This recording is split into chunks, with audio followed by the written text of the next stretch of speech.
7.4 applications, we will be solving word problems using our methods we learned how to solve systems either by graphing, substitution, or elimination. So your goal for today is to write the system of the equations from the word problem, and you're going to choose a method, either graphing, substitution, or elimination method to solve that system. So you're going to answer the question by solving. And so there are three methods that we talked about: graphing, substitution, and elimination.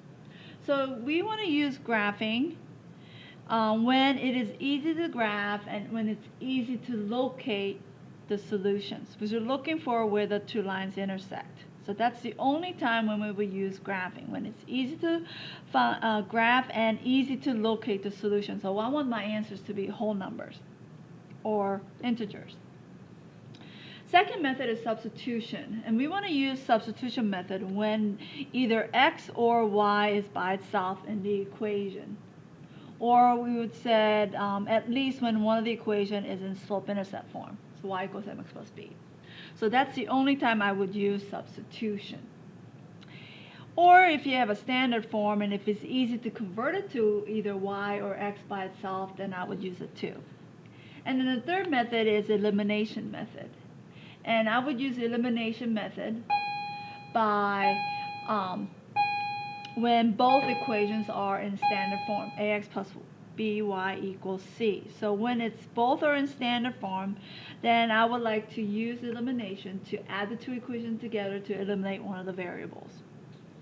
So we get to pick today. But the main thing is we want to be able to write our system of equations, and we're going to solve by either using substitution or elimination or graphing. So in an example number 1 is what's called a solution problem. So in this one, we have a situation where a chemist has one solution that is 50% acid and another solution where this is 25% acid. So the solutions contain this amount of acid in their solution. And our goal is to find how many liters of each that is needed. So if we were to combine each solutions together, I want to know how much is needed, how many liters of each is needed to make 10 liters where it's 40% acid. So the very first thing we have to do is define our variable. And remember, to find our variable, we always go to the question part of the problem. It says how many liters of each solution. So I want to let x be the number of liters of the 50% acid solution. And I want to let y be the number of liters of the 25% acid solution. Because I'm looking for how much of each do I need to combine to make 10 liters. So let me draw you a little picture. I have a beaker, and I want to add those two together into another third beaker, which creates 10 liters. So I want to know how much of this, I'm going to call that x liters, right? And I got y liters to make 10 liters. Okay, so I'm going to use L for liters. All right. So if you noticed, these containers, now I'm going to pour these two together into this container to make 10 liters. So, and X is the number of liters of the 50% acid. This is the 25% acid, and I want this to be 40% acid by the time we're done. So this is 50% acid, and this is 25% acid, and we want to make it a 40% acid. So if you notice, the first equation for our system is x liters plus y liters should give me 10 liters. That's our first equation. Second equation, we got to think about how much acid is in all of them. So if you noticed, x, the first one is 50% acid, so 50% of x amount of liters will give me the number of liters, that's 50%. which was asset. And then the second one is 25% of Y liters will give me how many liters would be asset. So 25Y equals, and then same thing here, 40% of 10 liters will give me the number of liters that is also asset. So I would do 40 times 10. So together this makes a system of equations. So I'm going to rewrite it. I got x plus y equals 10, and I got 50x plus 25y equals 400. This is the system of equations we're going to use to solve this problem. Now, if you notice, I didn't convert 50% into decimals. As long as you keep all of them to be 50% and 25% and 40%, it really doesn't matter whether you convert it to 0.5, 0.25, or 0.4. Okay, the answers will still work out. Now, using elimination, because if you notice they're both in standard form, and you get to decide whether you want to eliminate the x or the y.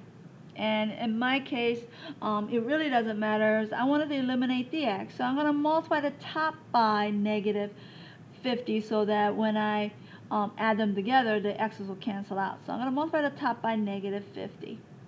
So if I rewrite it over here, negative 50x plus negative 50y equals negative 500. And I'm going to rewrite 50x plus 25y equals 400. And then when add them together, negative 50x plus 50x eliminates the x, and negative 50y plus 25y gives me negative 25y equals negative 500 plus 400 will be negative 100. And when I divide by negative 25 over, I get y equals 4 and liters of the 25% acid solution. And because I'm making total of 10 liters, and if you come back to this equation, the x would has to equal 6 liters of the 50% acid solution that I need to combine to make total of 10 liters of the 40% acid. So this is one type of application problems that we're going to be doing in this section. Example number 2. Example number 2 is called a break-even problem. So I want to know, if I have a business, when am I going to break even? That means when are you going to get to a point where your expense and the income that you bring in will be the same? And then after you cover up all your expenses, then everything will be a profit. So in this case, we have a typing service where you're going to type papers for, let's say, somebody that's writing a book, and you're going to charge them for typing their manuscript or something like that. So if you notice, to start your company for typing service, you're going to buy a personal computer for $17.50. And you charge, that means you're going to bring in $5.50 per page for typing. Now you have other expenses along with your computer. Other expenses are 50 cents per page for ink, paper, electricity, and other expenses. And if you are wondering, it's like, how many pages must you type to break even? So in a break-even problem, when you define your variable, we have either x, and that's going to be for the number of pages that you have to type. And we're going to let y be both your expenses that you have for your business, and also going to represent the money you bring in. We're going to call that income. Because we want the expense and income to equal each other when we break even. So here's our expenses. Well, we have $17.50 for the computer, and we also have 50 cents per page for other expenses. Our income is made by charging $5.50 per page. So you laid out your expenses and income. Now we want to write our equation. So if you notice, the total income is, expense, total expense is, well, we have 1750, 1,750 for the computer, plus we also have 50 cents per page, so X being the number of pages. So that's how much your expenses are. And then for our income, we got Y equals, and we make 550 per page, so it's 550x. There's our system of equations. And if you notice, they both are in slope-intercept form, so we're going to use substitution. Substitution is when we have one variable equal to that expression, so we're going to take this and substitute it in for y. So we're going to set them equal to each other. So we want the expense and our income to equal. So 1750 plus 0.50x, and I want that to equal 550x. Income to equal our expense. So then to solve for x, I'm going to minus 0.50x minus 0.50x. And remember, when you're subtracting decimals, you got to line them up. So x's cancels out. 1750 is equal to, and 550x minus 0.5x would be 5x. So then when we divide by 5,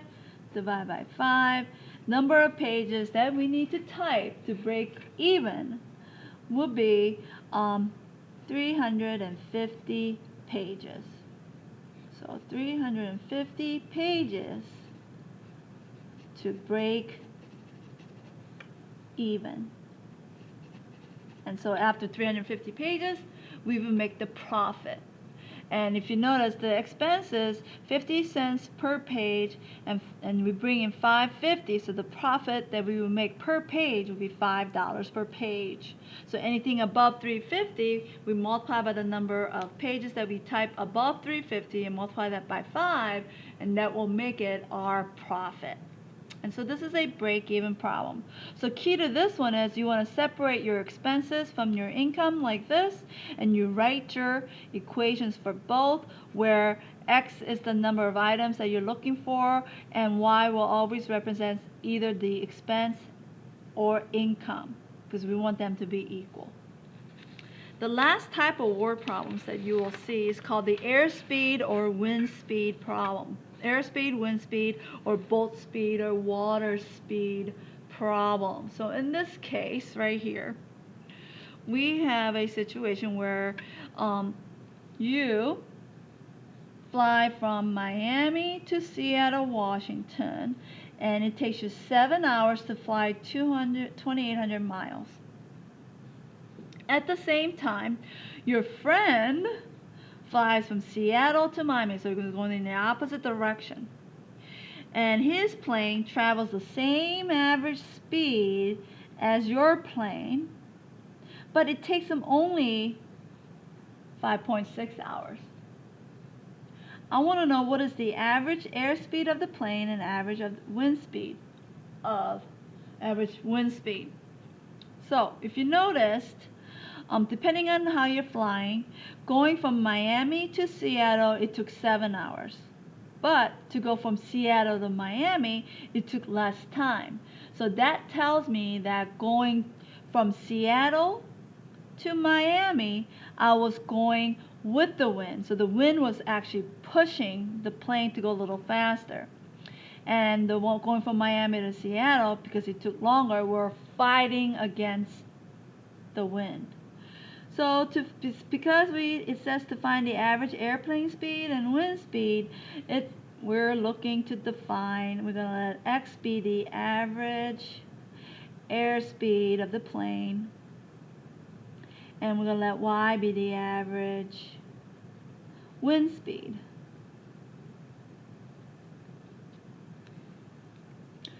So this has to do with the distance equals rate times time problem. So remember, rate times time equals distance. And this is from physics, right? r times t equals d. So that's what we're going to use to write our equation. Well, the distance for both, so let's do u. Well, we know that it takes 7 hours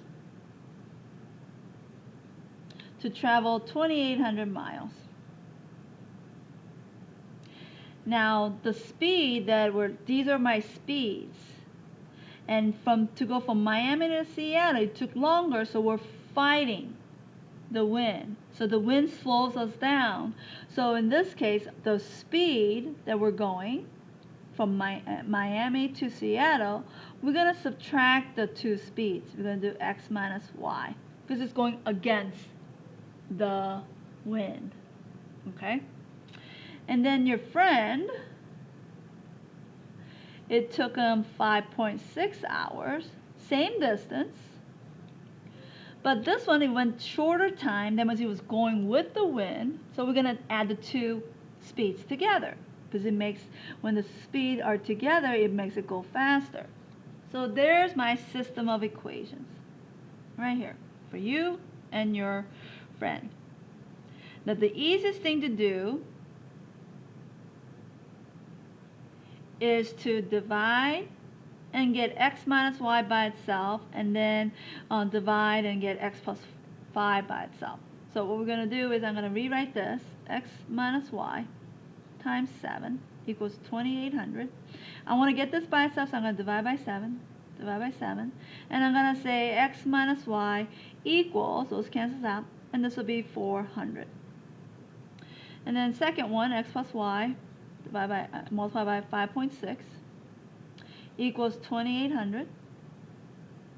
And I'm going to divide by 5.6, and I get x plus y is equal to, and this one, I can see that 7 could go into both. 7 goes into there 400 times, and 7 goes in there 0.8 times. And then when I rewrite this, I'm going to move it over. So this will be, this goes in there 500 times. So this will be 500. Now I have two standard forms. So what I want to do is to solve, I want to add them together. So I'm going to bring this down over here. And I'm going to do x minus y equals 400. And I'm going to add the two together to use the elimination method. So x plus x is 2x. Y plus negative y eliminates the y equals 500 plus 400 is 800. And then when you divide by 2, x is equal to 400. And x is the average airspeed. That's how fast the plane is flying. And the unit is miles per hour. That is the airplane speed. Now to find the wind speed, I could come back to either one of these, and then I'm going to solve for y. So I'm going to use x plus y equals 500. So then 400 plus y equals 500. And then I'm going to subtract 400. And I'm going to let y equals 100. So this is the airplane airspeed of 400 miles per hour. And this is the wind speed. 100 miles per hour is the wind speed.